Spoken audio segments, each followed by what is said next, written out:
Mahahalagang prinsipyo ng Republic Act 7277 at ang totoong kahulugan ng Persons with Disability Discounts ayon sa Republic Act 9442. Hindi ito awa, hindi ito pabor.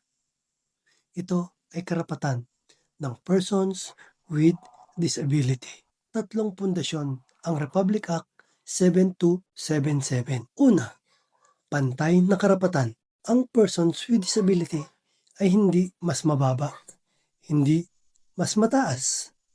May pantay na karapatan sa trabaho, edukasyon, kalusugan, at pakikilahok sa komunidad. Ikalawa, walang diskriminasyon. Hindi pwedeng tanggihan, maliitin, o ihiwalay ang isang tao dahil lang may kapansanan siya.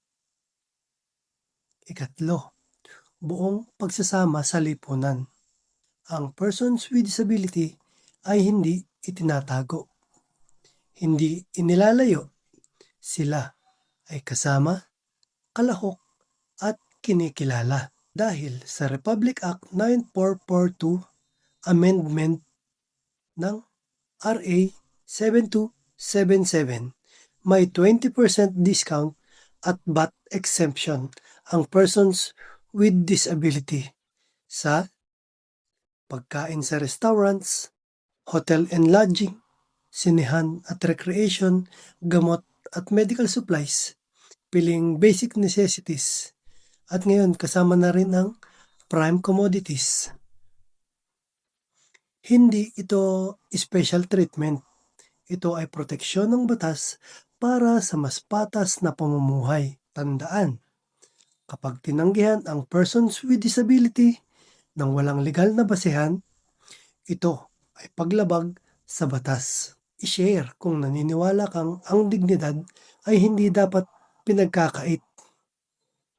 Save mo ito, may part 3 pa.